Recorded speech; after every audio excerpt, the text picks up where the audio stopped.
Julia Roberts' brother Eric Roberts has issued a public apology to his sister after previously claiming he is the reason behind her successful Hollywood career. The Dark Knight actor, 68, has penned a new memoir, Runaway Train, or The Story of My Life So Far, in which he discusses the reasons behind their previously fractured relationship. Eric, who will appear in this year's Dancing with the Stars, took credit for Julia's career in a 2018 interview with Vanity Fair, which he admitted was just one of the reasons they were estranged for a decade. "One of the things I'd like to apologize for in this book is for publicly saying on more than one occasion, if it wasn't for me, there would be no Julia Roberts," he wrote. "That's not only unfortunate, but it's also untrue," he added. "And I hope Julie will accept this more public apology. It was an asinine thing to have said."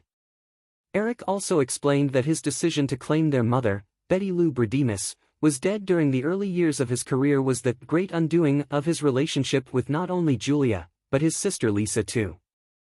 "I'm only now beginning to realize the impact it must have had to Julie and Lisa, who were 11 and 13 years old, who were living with our mom but hearing their big brother saying in public that their mom is dead," he wrote. "It was the great undoing of my relationship with my sisters. That I was unconcerned about them and focused only on my mom reading that I'd killed her off was such a selfish thing to have done." Eric had a complicated relationship with their mother and admitted he was still angry at her after she filed for divorce from their father, Walter Grady Roberts, in 1971. While Eric admitted that he and Julia don't agree about a lot of things, he insisted that they still have a close relationship. "I love knowing my sister," he said. "She's a cool chick, my sister. I just stay out of her hair with the press.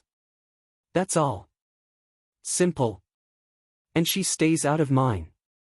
Eric's apology comes after he told Vanity Fair, "If it wasn't for me, there would be no Julia Roberts and no, his daughter, Emma Roberts, as celebrities, as actresses, and I'm very proud of that. When Julia first came to New York, I went into William Morris and I said, 'Which one of you is going to sign my sister Julia?' He added, 'And I am so proud that everybody knows I was first, because I was first by a long shot. I was first to get Golden Globe and Academy Award nominations, so I'm proud of that.'" During the same interview, Eric admitted that it was his past drug addiction that led to a rift in their relationship. "I wouldn't characterize it as a falling out," he said. "I was crazy about my sisters. Loved them, adored them. They were precious to me, and we had times of great closeness. We all felt very protective of each other, but the hardest person to protect yourself from is yourself." He added, "I was exhausting to be around, complainy, blamey, unable to enjoy enjoyment. Everyone in my world needed a break sometimes, and that must have included Julia." Eric and Julia reunited and began to rebuild their relationship in 2004 when Julia welcomed her twins, Hazel and Phineas, with her husband Danny Moder.